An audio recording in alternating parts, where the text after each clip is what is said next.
여러분 사해바다 아실 겁니다. 죽음의 바다라는 뜻이죠. 뭐 바다보다도 어떻게 보면 호수죠. 호수인데 지금 거기에 심각한 위기에 처해 있어요. 자꾸 물이 말아요. 제가 이제 1990년대 중반 정도에 거기 갔었는데 그때만 해도 마이너스 399m, 해저 39m를 딱 적혀 있었거든요. 400m가 좀 안 되죠. 근데 지금은 어느 정도냐면 마이너스 440m가 돼버렸어. 계속 물이 줄었다는 거죠.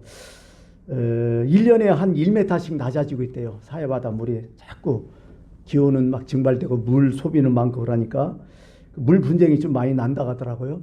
사해바다 크기가 어느 정도냐면 가로 세로 뭐 그렇지 정확치는 않지만은 남북으로 50km, 동서로 약 한 15km 정도뿐이 안 돼요. 우리나라 예당 저수지가 어느 정도 되는지 모르지만 그보다는 좀 클 것 같아요. 계속 줄어서 그래요. 이게 원래는 80km였는데 한쪽이 다 말랐어. 자꾸 줄어간다는 거죠. 일단 사해바다니까 아무것도 없죠. 물고기도 없고 일반 바닷물 농도가 보통 3%에서 3.5% 이렇게 얘기하더라고요. 지역마다 다른데 사해바다 농도는 거기에 10배 30에서 34% 정도 이렇게 된다고 나옵니다. 아무것도 못 사는 거죠. 사해바다 왜 이게 성경에 기록됐을까? 사해바다가 신앙의 시각, 믿음의 시각으로 볼 때는 어떻게 보면 그 당시에 심각한 거죠. 죽음의 바다니까. 많은 사람들이 뭐 학자들이랄지 많은 사람들이 그 터가 아마 소돔과 고모라다 이렇게 생각을 하고 있어. 다들 그렇게 이야기를 하고 있습니다. 원래는 소돔과 고모라가 어떤 성이었냐, 어떻냐 성경에 나오죠. 창세기 10장 10절에 딱 나와요. 딱 보니까 물이 넉넉하고 여호와의 동산 에덴 동산 같고 애굽 땅과 같더라 뭐 이렇게 나와요. 진짜 최고로 좋았다는 거죠. 우리나라 땅으로 치면 어느 땅일까요? 강남 땅이죠. 쉽게 말해서 그 당시에 가장 좋고 비옥한 땅이 바로 그런 땅이었는데 하나님의 심판을 제일 먼저 받은 땅이 바로 이 소돔과 고모라라는 거죠. 지금 사해바다로 우리에게 전해지고 오고 있는 것입니다. 그러면 소돔과 고모라가 이렇게 심판받는 것이 무슨 이유냐? 경제 문제일까요? 정치 문제일까요? 요즘처럼 뭐 기상이변 때문에 그렇게 생겼을까요? 자연환경 때문에? 문제는 크게 두 가지로 나와요. 성경에. 첫 번째 도덕적인 문제, 개인적인 도덕적인 문제. 두 번째는 뭐냐면 어떤 사회적 제약의 문제예요. 개인과 사회의 어떤 문제로 기록되고 있어요. 정확하게 좀 구체적으로 개인의 성적 타락과 사회적 타락을 얘기하는데 어떤 단체의 타락, 쉽게 말해서 어떤 폭력, 정치, 권력의 어떤 집단의 약자에 대한 폭력 이렇게 나와버려요. 두 가지죠. 어떻게 보면 우리는 소돔과 고모라 하면 성적 타락만 얘기하는데 그게 아니에요. 성경을 재미리 읽어보면 진짜 어떻게 보면 어떤 힘에 대한 폭력성이 엄청나게 강한 곳이 바로 소돔과 고모라였다는 거죠. 하나님께서 꼭 심판을 하실 때가 있었죠. 그 이전에 뭐가 있었죠? 어떤 심판이 있었죠? 노아 홍수의 심판이 있었잖아요. 역사는 반복된다고 하잖아요. 거기서 교훈을 얻지 못하면 우리가 살아나지 못한다 그런 얘기를 하는데 노아 홍수가 일어난 이유가 뭘까요? 창세기 6장 3절에 딱 이렇게 기록되어 있어요. 여호와께서 이르시되 나의 영이 영원히 사람과 함께 하지 않으니 이는 그들이 육신이 됨이라. 딱 나와요. 육신이 된다. 이는 그들이 육체가 되었다. 이렇게 나오죠. 그 원래는 사람은 어때요? 사람은 어때요? 하나님께서 이렇게 말씀하세요. 하나님이 지으신 그 모든 것을 보시기에 심히 좋았더라 하시고 사람한테 이렇게요. 하나님이 자기 형상 곧 하나님의 형상대로 사람을 창조하실 때 남자 영자를 창조하셨다. 그러니까 사람은 어떤 거냐? 어떤 존재냐? 일단 사람의 기초는 뭐예요? 기본은 흙이죠. 흙을 가지고 거기에 뭘 플러스시킨 거야? 하나님의 형상을 플러스시켜서 사람이 됐다는 거죠. 이게 여기서 흙은 뭐냐면 더스트, 먼지 아니면 어떤 티끌을 얘기하는 거죠. 티끌이라는 표현도 많이 써요. 성경에도. 이게 사람은 간단해요. 가장 밑바닥 낮은 티끌, 먼지와 가장 높은 하나님의 형상을 갖고 인간을 만들었다는 거죠. 그렇다면 무슨 의미 있느냐? 이게 무슨 의미냐? 노아 시대 때 어떤 일이 일어났느냐?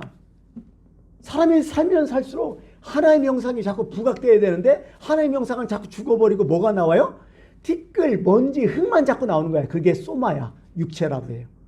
육체가 됨이라 뭐예요? 하나님의 형상 싹 사라지고 사람이 뭐만 남았다? 고기 덩어리만 남았다. 티끌, 흙, 먼지만 남았다. 그러니까 하나님이 물청소 싹 해버린 거죠. 바로 이게 그런 뜻이에요. 그게 하나님의 심판의 원인이었다는 거죠. 참 어떻게 보면 사람은요, 극과 극인 것 같아요. 똑같은 사람이지만 사람의 범위는 너무 커요. 근데 동물들은 그렇지 않아요. 거기서 거기야 범위가. 근데 사람은 너무 커. 어떤 사람은 동물보다 못한 인간들도 많이 있잖아. 다시 말해서 사람이 진짜 악해지면요, 한두 끝도 없어 이건. 근데 사람이 선해지고 착하면 천사와 같아요. 하나님의 형상 쪽이니까. 이게 우리가 삶이 티끌 쪽으로 많이 가 있느냐, 하나님의 형상 쪽으로 많이 가 있느냐, 그것을 성경이 말씀해 주고 있는 거죠. 요즘 어떻게 보면 요즘 반려묘락에서 고양이 많이 키우잖아요. 가만히 보면 정말로 어떻게 보면 개만도 못한 인간들이 많아. 고양이보다 더 못한 인간들이 많아. 무슨 뜻이에요 그게? 하나님의 형상이 없는 거예요 거의 이제. 짐승보다 못한 거예요 이게. 짐승을 중간이라고 보면 짐승보다 못하는 건 뭐예요? 하나님의 형상이 그 정도로 없어졌다는 거죠. 사라졌다는 거죠. 그게 심판이었다는 거죠. 소돔과 고모라도 똑같다는 거죠.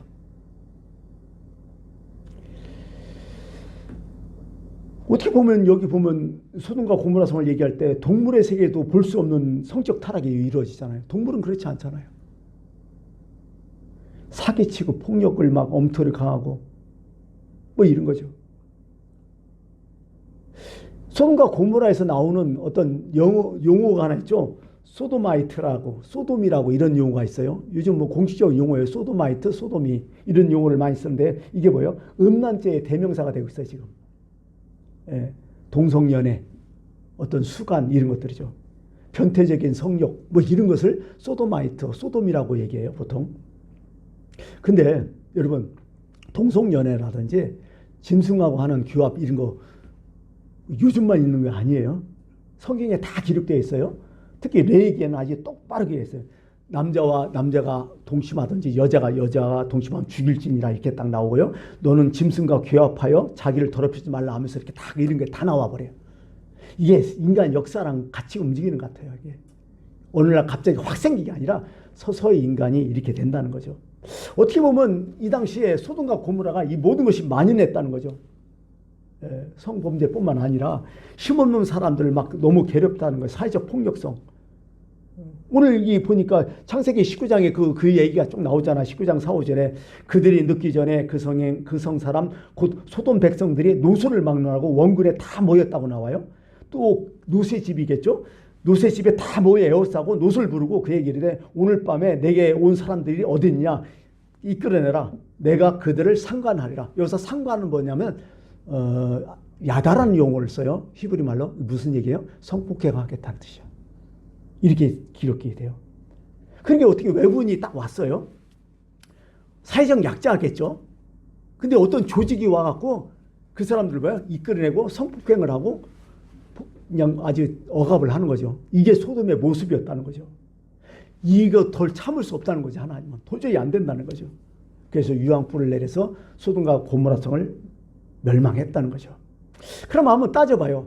자, 우리가 이제 쉽게 말해서 소돔과 고모라 성이 왜 망했느냐 할 때는 뭐 때문에 그래요? 죄 때문에 그렇죠. 분명하게 죄 때문에 그렇죠.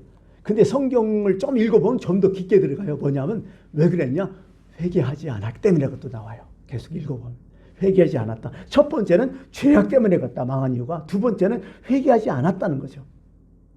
회개의 어떤 능력을 여기 얘기하는 거죠.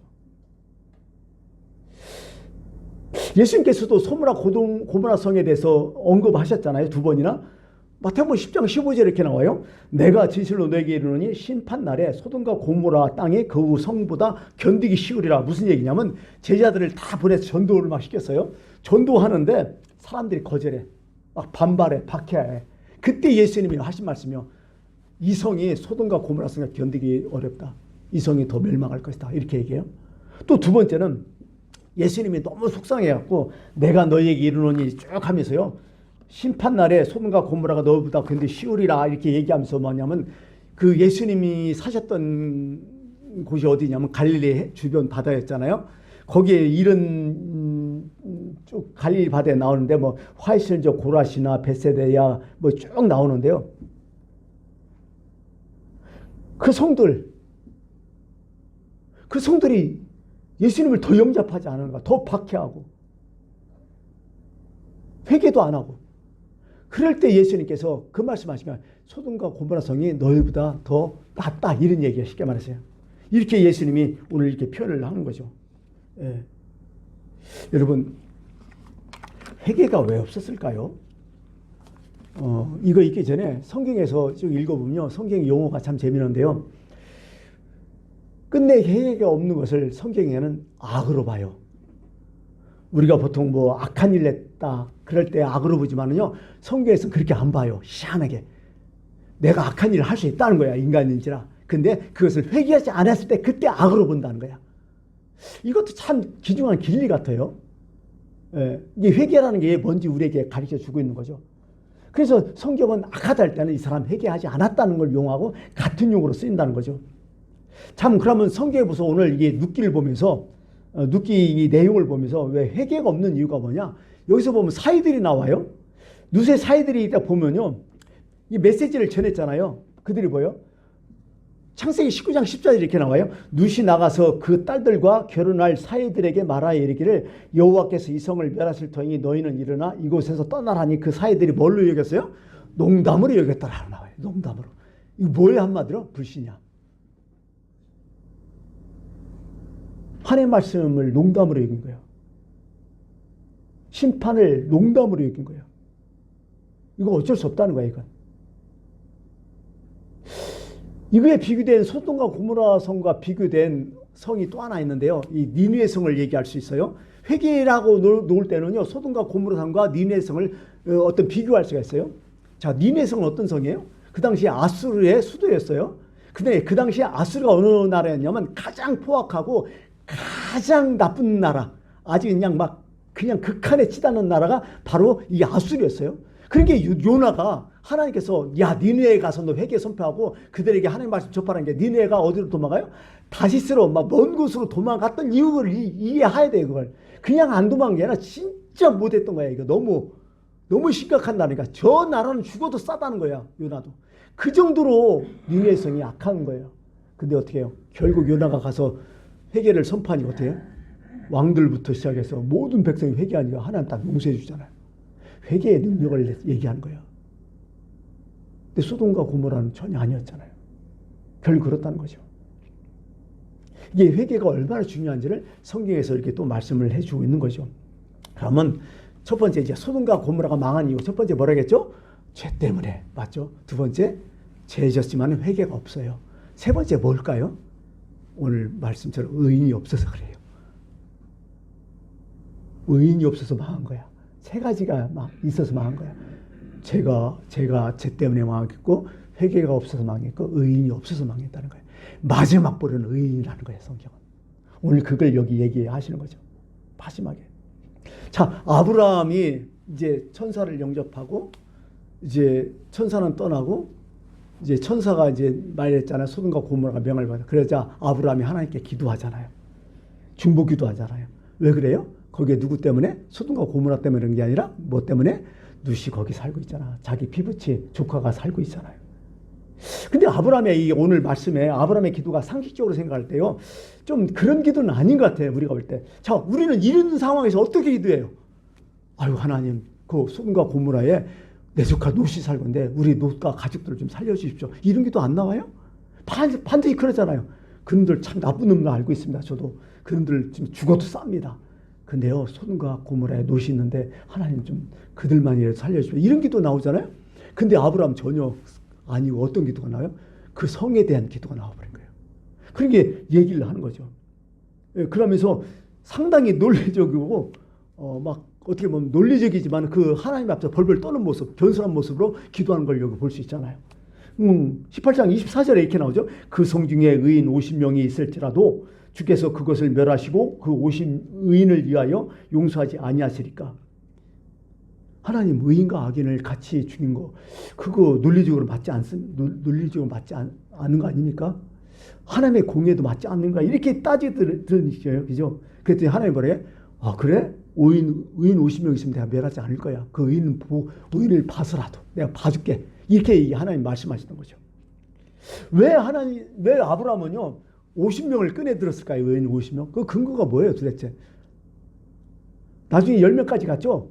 그게 50명과 10명의 그 숫자의 근거가 뭐냐고 이게. 그래서 여러 가지 책을 뒤집어 따져봤는데 이 책을 보면서 이게 그 당시에 소돔과 고모라의 성 인구가요 약 한 5만 명으로 추정돼요. 5만 명 정도로. 그러면 50명은 5만 명 대 몇 프로죠? 1000대 1이에요. 0.1%예요. 이 0.1% 그 성에 의인 0.1%만 있으면 내가 그 성을 용서한다는 거예요. 하나님께서. 이거 큰 은혜 아니에요 이거? 응? 5만 명 중에 50명만 있으면 내가 용서한다. 이 하나님 마음이에요 이게 어떻게 보니까. 너희들이 조금만 잘하면 내가 용서해 줄게. 이거예요 하나님 마음. 늘 성경 읽어보면 그런 용어가 너무 많아요. 상황에.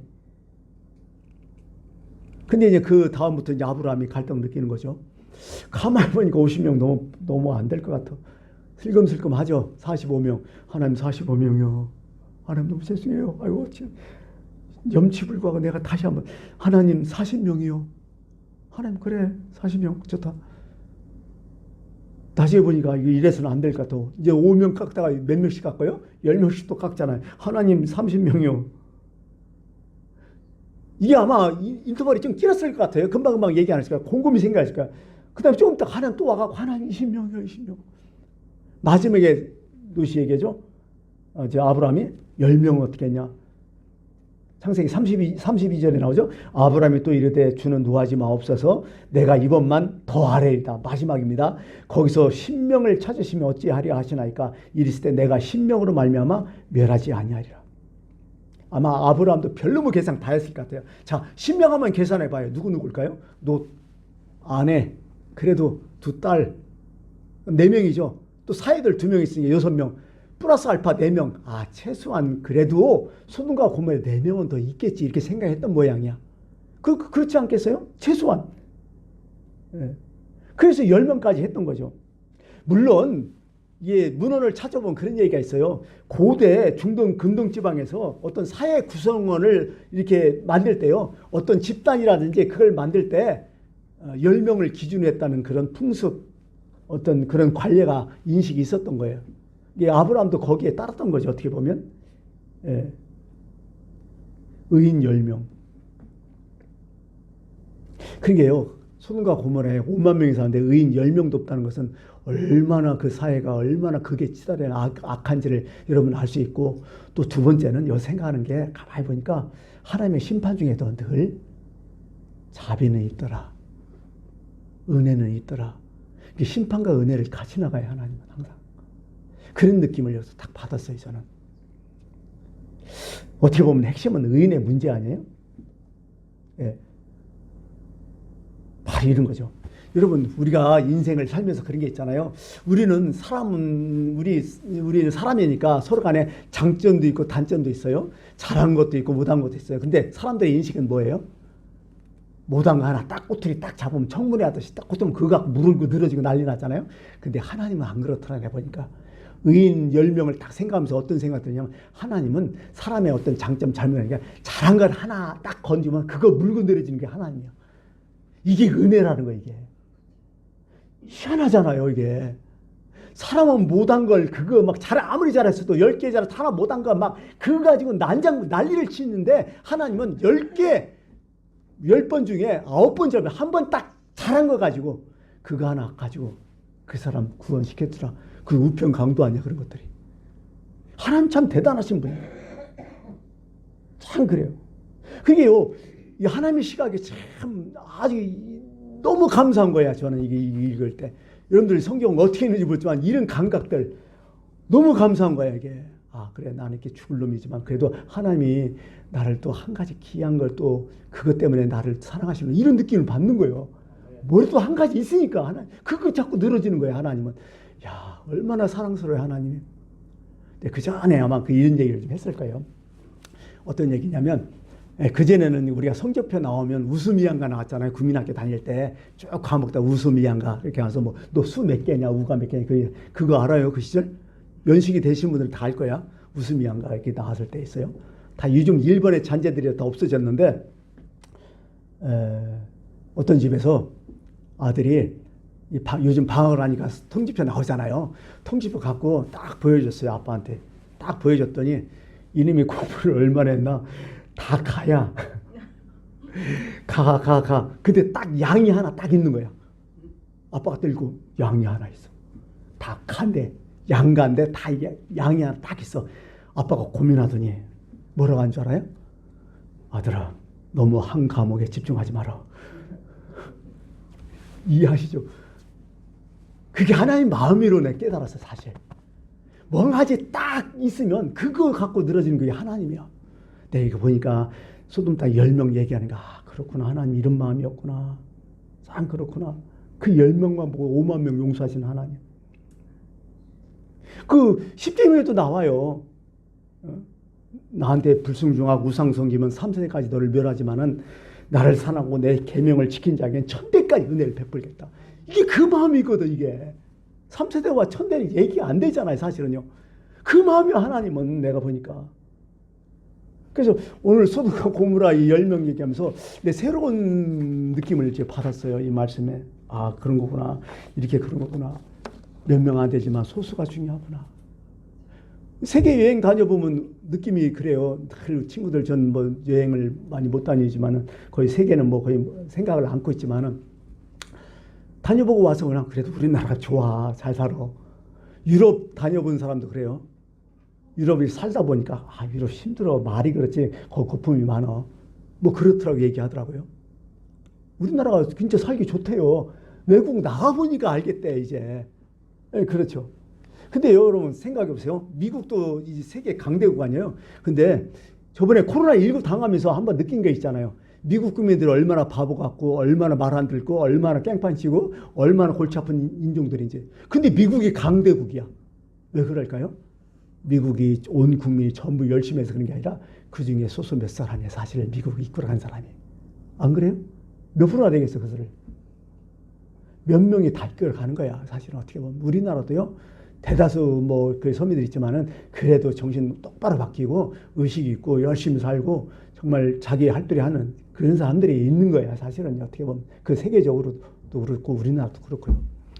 3.1운동 아시잖아. 제가 그 얘기 많이 했잖아요. 3.1운동 때 만세를 전 국민이 불렀을 건데 그게 참 궁금했었어. 늘 전국에서 일어났다고 얘기하지만은 글쎄 얼마나 될까? 그 당시에 우리나라 인구가 몇만 명이었어요? 요즘 AI 참 좋대. 다 찾아봐요. 저는 요즘 AI 듣고. 야, 3.1운동 때 우리나라 인구가 몇 명이었냐? 했더니 1700만 명 나와요. 그렇다면 1700명 중에 3.1운동에 참여한 사람 몇 명이냐? 딱 쳤더니요. 뭐 그 자료들 쫙 모아주니까 제일 많은 것이 200만 명이고 제일 적은 것이 50만 명이었어. 근데 요즘은 그럼 요즘 가장 권위 있는 자료가 뭐냐? 따더니 100만 명으로 딱 나와요. 그러면 1700만 명 대 100만 명 몇 프로예요 도대체? 거기 참여한 사람이? 많아야 6%고 5% 6% 그 사이야. 그 사람들 들고 일어났던 거야. 그래서 바뀐 거야 이게. 무산정치에서 문화정치로 바꿔버린 거야. 그냥. 일본도 항복하고 거의 수그리고 그렇게 돼버린 거야. 그렇게 헌병이 왔다 갑자기 순사가 온 거예요. 이민족 건드리면 안 되겠다. 너무 심하게 하면 안 되겠다. 물론 1940년대 말로 갈수록 뭐 중일전쟁 하면서 너무 힘들었지만은 그래도 1920년대 전에서 좀 많이 바뀐 게 있어요. 바로 그런 것들이지 이게. 예레미야서 5장 1절 우리가 참 많이 말하잖아요. 너희는 예루살렘 거리로 빨리 다니며 그 넓은 거리에서 찾아보고 알라. 너희가 만일 정의를 행하며 진리를 구하는 딱 한 사람이라도 찾으면 내가 이 성을 용서하리라. 이런 말씀도 있어요. 딱 한 사람 있으면 내가 용서하겠다. 마지막 의인 누구냐? 뭐 이런 얘기죠. 그래서 어떻게 보면 하나님 보신 뭐예요? 하나님의 관점은 의인이라는 거야. 근데 한번 생각해 봤어요. 의인도 같은 의인이 아니잖아요. 의인도 숫자도 있지만 질도 있잖아요. 그래서 여기 나오는 그 어떤 인물들 한번 다 분석을 해봤어요. 여기 나오는 인물들이 누구냐면 아브라함 있죠. 그 다음에 룻이 있죠. 아내가 있죠. 딸들이 있죠. 사회들이 있을 거 아니에요. 그죠? 이런 사람 딱 따져봤어요. 자, 어떻게 보면 지금 지금 아브라함은 룻을 위해서 기도하지만은 소돔과 고모라를 위해서 또 기도하고 있잖아요. 이렇게 기도하고 있죠. 그렇잖아요. 그 정도로 아브라함은 이 당시에 같은 롯도 의인이고 아브라함도 의인이라고 인정해 준다면 아브라함은 그래도 질이 좀 나은 의인이었다 생각했어요. 왜? 자기 가족, 자기 개인 아니라 소돔과 고모라를 정도 생각해주는 그런 의인이었다고. 왜 그러냐면 영향력이 그 정도 있는 거야, 자기가. 무슨 얘기인지 아시죠? 이게 내가 예수 믿고 내가 신앙생활 했지만은 나 혼자 갱신이 구원받는 그런 사람이 아니라 나로 인해서 다른 사람들에게 영향력을 줄 수 있는 그런 기도 그리스도인, 이게 아브라함이었다는 거죠. 근데 롯은 어떤 인간이야? 어떤 인물이야? 자기 가족 그 한 개만 있었다는 거죠. 또 따져봐요. 그러면 그 아내, 롯의 아내는 어떤 사람이야? 신앙생활이 같은 교회 다니지만 어떤 거야? 한쪽은 사회, 한쪽은 세상, 한쪽은 교회, 이렇게 놓고 살았던 사람이야. 그러니까 어떻게 해요? 그 도망칠 때 자기가 모아놨던 재산들, 여러 가지 물질들 생각하면 뒤를 돌아보다가 어떻게 돼요? 소금길이 돼버리잖아요. 어떻게 보면 롯의 딸들은 어떤 부류들이야? 요즘 뭐 신앙생활 할 때 그냥 단순하게 자기 열심히 성실하게, 교회에서 그런 분 있잖아, 말 안 하고 성실하게 열심히 신앙생활 하자, 그런 쪽이 불리고 영향은 없지만은 그래도 자기 관리 잘하는 성실한 사람들 이렇게 보이고 있고, 사회들은요, 교회 다니긴 다니지만 누구 때문에 다녀? 딸들 때문에 다니잖아. 그죠? 딸들 때문에. 이게 하나님 중심이 아니라 뭐야? 딸의 중심인 거야, 그들은. 교회 다니지는 뭐야? 딸이 없어지면 가들도 없어져. 그 결국 이들은 농담으로 여기고 말잖아요. 참 이게 이 모습을 보면서 오늘 현대 교회 교인들의 모습이 아닐까 이런 생각을 한 거죠. 또 하나가 있어요. 제가 따져보니까. 왜 갑자기 모세의 기도가 생각나냐면요. 자, 아브라함의 기도가 10명까지 딱 멈췄잖아요. 아까 얘기했잖아요. 아브라함이 10명까지 멈춘 이유는 여러 가지 그 당시에 사회적 관습도 있고, 두 번째는 아브라함이 생각했을 거야. 그래, 의인 10명이 없으면 망할 수밖에 없는 거 아니야? 당연하지. 망해도 싸지 이놈들. 아마 그렇게 인정했을 것 같아요. 그러고서 이제 10명으로 맞췄을 것 같아요. 근데 생각해보세요. 모세는 어떻게 해요? 모세는 어떻게 해요? 모세가 시내산에 올라가 있었어요. 딱 내려오니까 그들이 뭐라고 했었어요? 금송아지 만들어 놓고 거기서 막 우상숭배하고 난리 난 거야. 그러자 모세가 열받아갖고 그냥 막 난장을 치니까 하나님께서 말씀하신 거야. 내가 이 백성을 보니 목이 뻣뻣한 백성이로다. 그런즉 내가 하는 대로 그냥 내버려둬.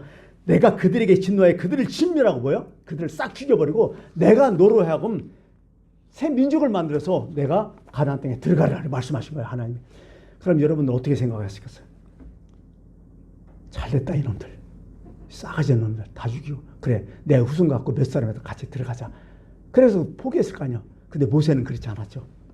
모세가 이렇게 기도해요. 슬프도소이다 여호와여, 이 백성이 자기를 위하여 금신을 만들어 싸우니 큰 죄를 범하였나이다. 그러나 이제 그들의 죄를 사옵소서. 그렇지 아니하면 원하건대 주께서 기록하신 책에서 내 이름을 지워 주옵소서. 그러니까 하나님이 어떻게 돼요? 하나님도 할 수 없이 이스라엘 백성들을 살려주잖아. 모세는 영향력이 어떻게 해요? 민족을 넘어서 국가의 영향력이 있던 거야. 대단한 사람이죠, 어떻게 모세는. 그죠?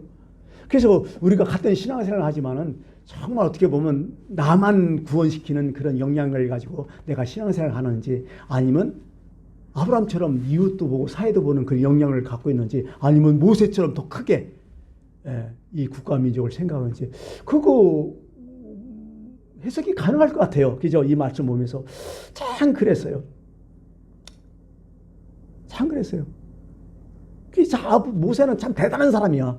근데요, 모세가 대단한 분이 아니라요, 이 모세의 얘기가 어디로 또 연결되는 줄 알아요? 내가 가만히 생각해 보니까 열매 없는 무화과 나무가 딱 떠오르는 거야. 무슨 얘기냐? 누가복음 13장에 열매 없는 무화과 나무가 얘기가 나오는데 뭐냐면, 이제